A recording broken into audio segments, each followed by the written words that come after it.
Masayang ipinagdiwang ni Annie ang kanyang ika-14 na kaarawan kasama ang kanyang pamilya. Kasabay noon ay binigyan rin siya ng regalo ng kanyang ama ng isang laptop, dahil doon ay agad-agad na ginamit ito ni Annie at nagkaroon agad ng bagong kausap online. Sinabihan naman ito ng kanyang ama at sinasabing gabi na raw at matulog na ito. Habang nagtatagal ay tila nahuhumaling naman na si Annie sa kanyang kausap online at ikinuwento niya pa ito sa kanyang pamilya. Nagpakilala ang kausap ni Annie bilang Charlie at isang high school student raw na 16 years old, kaya habang nagtatagal ay unti-unti nang nahuhulog si Annie sa matatamis na salita ni Charlie. Dumating sa punto na hinihingian na rin ni Charlie si Annie ng kasalukuyang larawan nito, nang si Annie naman ang nag-request kay Charlie ng larawan agad na sambit sa kanya nito na sira daw ang kanyang kamera. Kinabukasan ng muling kinausap ni Annie si Charlie agad na pag-amin sa kanya nito na hindi raw siya 16 years old kundi nasa lampas 20 anyos na.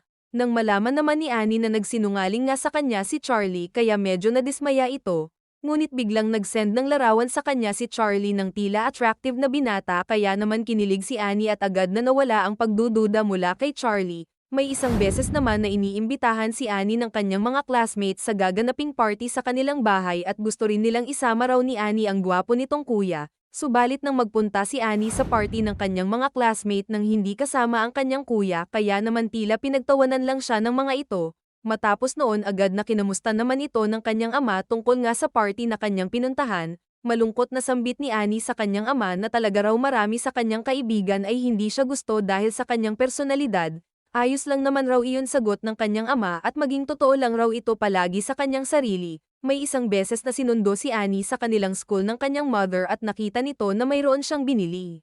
Agad na sinabi naman ni Annie na kaya bumili siya ng bagong bra ay sa dahilang inaasar raw siya ng karamihan na nagiging flat nga raw kasi ang kanyang dibdib kapag sports bra ang ginagamit niya. Natawa tuloy ang kanyang mother maging ang kaibigan niyang si Jenny. Nang minsang naabutan naman sina Annie at mga kapatid nito ng kanilang ama na tila ba sila ay masayang nagbabonding kaya ganun na lang rin ang naging saya ng kanilang mga magulang, kaya naman nagbalak muli ang mag-asawa na gumawa na nga ng bago nilang bunso, ngunit sa gabi ring iyon ay tila si Annie naman ay medyo umiinit na ang usapan nila ni Charlie.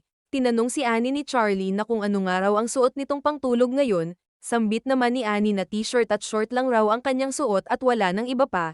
Sabay pinatay na rin ni Annie ang kanyang ilaw at mayroon daw ibubulong sa kanya si Charlie. Nang marinig naman ni Annie ang nais na ibulong ni Charlie sa kanya kaya naman uminit bigla ang paligid hanggang sa nangyari na nga ang iniisip mo Lodi. Kaya sa mas lumalalim na usapan ni na Annie at Charlie ay siyang sariling pamilya nito ay tila hindi niya na napapansin ng madalas ang mga ito, ngunit nagpa siya si Charlie na dapat daw ay mag-meet na sila.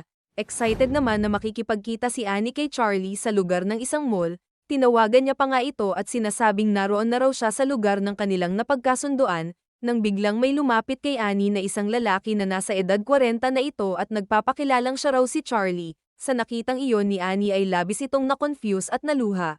Agad na nag-sorry naman si Charlie kay Annie dahil nga sa pangloloko nito. Paliwanag pa nito na siya rin naman daw ang Charlie na kanyang nakakausap at itsura lang ang naiba. Bagaman hindi pa alam ni Annie ang gagawin ngunit sumama pa rin ito kay Charlie para sila ay kumain. At sa mga pagkakataon na iyon ay unti-unti naman nang namamanipula ni Charlie ang inosenteng si Annie. Bago sila umalis ay mayroon pang binigay si Charlie kay Annie na isang damit na tila pang-akit.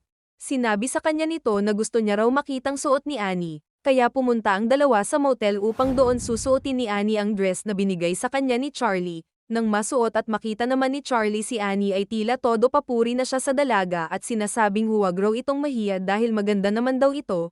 Pinalapit niya pa si Annie sa tabi niya at unti-unti nang nilalason ang inosenteng kaisipan ng dalaga. Hanggang sa mga oras na iyon ay doon na ginawa ni Charlie kay Annie ang mga bagay na hindi pa nga dapat na mangyari. Sa una ay umaayaw naman si Annie ngunit dahil sa nablangko na rin ang isip nito kaya nagawa na nga ni Charlie ang mapagsamantalahan ito. Bukod pa doon ay habang ginagalaw ni Charlie ang blangkong si Annie at lingid sa kaalaman ng dalaga na may video recorder rin palang itinago si Charlie doon, matapos nang nangyaring iyon kay Annie ay tila tulala na ito at maging si Charlie ay bigla na lang hindi siya sinasagot, hanggang sa kanilang school ay palaging mainita na rin ang kanyang ulo. Sa biglaang pag-iwan ng iyon ni Charlie kay Annie matapos makuha ang gusto nito sa kanya kaya labis na umiyak at halos ma-depressed na ang dalaga. Nang makita naman ni Jenny na nagkakaganon nga ang kaibigan niyang si Annie kaya agad niya itong pinapaamin. Nakita kasi ni Jenny si Annie sa mall noong nakasama nito si Charlie dahil naroon din sa lugar na iyon si Jenny. Agad namang umamin si Annie sa kanyang kaibigan at sinasabing saglit lang naman raw ang nangyari sa kanilang dalawa ni Charlie. Matapos noon habang nasa klase si Annie may biglang pumunta doon at pinapatawag raw si Annie sa guidance office. Ngunit kasabay noon ay makikita natin na naroon na rin naman pala si Jenny, hanggang sa lumabas si Annie sa kanilang school na may kasama naman ng mga pulis, kaya lahat ng students doon ay nakita ang sitwasyong iyon ni Annie. Pinatawag naman ang mga magulang ng dalaga sa ospital kung saan naroon si Annie at sinasabing ginalaw raw ang kanilang menor de edad na anak ng isang lalaki na nasa halos 40 anyos na. Habang ini-examine naman si Annie ng doktor ay mayroon rin namang nakabantay doon na isang psychiatrist. Matapos noon nang makita ni Annie ang kanyang mga magulang ay labis itong napaiyak, hindi pa man nagtatagal mayroon namang dumating na mga pulis doon at nagsasabing sila ang naatasan sa kaso ni Annie. Nakiusap naman ang ama ni Annie na baka raw pwedeng magpahinga muna sa trauma si Annie, ngunit ayon kay Agent Doug na kailangan raw nilang gawin iyon para mapabilis ang kaso. Binigay ni Annie sa mga pulis ang dress at underwear na kanyang ginamit noong may nangyari sa kanila ni Charlie. Kasunod noon pinilit nila si Annie na subukan muling ma-chat si Charlie upang matrace nila ang kinalalagyan nito. Agad namang nag-respond si Charlie at sinisigurado na mag-isa lang si Annie. Tumawag pa ito sa kanya at tinatanong ni Annie na kung nasaan nga raw ngayon si Charlie. Ngunit sa hindi inaasahan na bigla namang magriring ang telepono na gamit nila doon kaya nalaman agad ni Charlie na isa iyong trap ng mga pulis. Sobrang nadismaya at nagalit naman si Annie dahil sa tuluyang pagkawala nila ng connection ni Charlie. Isang araw habang kinakausap si Annie ng kanyang psychiatrist na si Gail pilit niya pa rin namang pinaglalaban si Charlie dahil wala daw mali sa ginawa nila sa dahilang nagmamahalan naman sila. Paliwanag naman ni Gail kay Annie na mali raw talaga ang paniniwala ng dalaga sa kung anuman ang sinabi sa kanya ni Charlie. Depensa ni Annie sa mga magulang nito na bakit big deal raw ang nangyari sa kanya at kay Charlie samantala ang karamihan naman raw ay normal na lang sa kanila ang mga bagay na iyon. Sa lahat ng nangyari namang iyon kay Annie ang sinisisi nito na naging may kasalanan ay ang kaibigan niyang si Jenny. Habang ang ama naman niya ay umuwi ng may dalang record ng mga kriminal gaya ng sa kanyang anak kaya inutusan niya si Annie na magtingin sa mga larawan doon at baka naroon raw ang mukha ni Charlie. Depensa naman agad ni Annie sa kanyang ama na wala naman raw talagang krimen na ginawa sa kanya si Charlie. Dahil sa mga reaksyong iyon ni Annie na pagtatanggol kay Charlie ay hindi natuloy malaman ng kanyang ama na kung ano na ba talaga ang nangyayari sa kanyang anak. Bago rin matulog ang ama ni Annie tinignan nito ang phone ng kanyang anak at nagbabaka sakali ito na nakakausap pa ni Annie si Charlie ng pasikreto.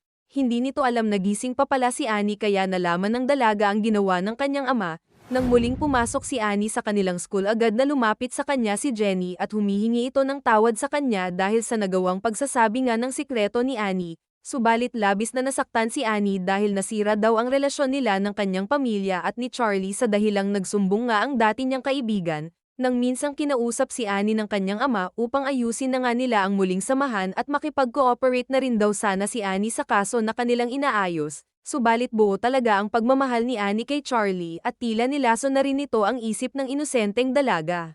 Kung ikaw ang nasa sitwasyon ng kaibigan ni Annie ano nga ba ang dapat gawin? Handa ka ba na isakripisyo ang inyong pagkakaibigan kung ang kapalit naman noon ay ikakabuti ng iyong matalik na kaibigan, or mananahimik ka na lang at hayaan na kung saan masaya ang iyong kaibigan upang sa ganun ay mananatili pa rin ang maganda niyong samahan, hanggang saan nga rin ba aabot ang labis na pagmamahal na iyon ni Annie kay Charlie mga lodi? Kung nais niyong mapanood ang full movie nito mga lodi ay tignan niyo na lang muli sa video ang titulo na nakalagay. Naway mag-iwan na rin kayo ng inyong komento tungkol sa ating storya ngayon. Mag-like at mag-subscribe na rin kayo mga lodi upang palagi kayong updated sa mga bago nating movie recap. Hanggang sa muli mga kamisteryo. Adios amigos!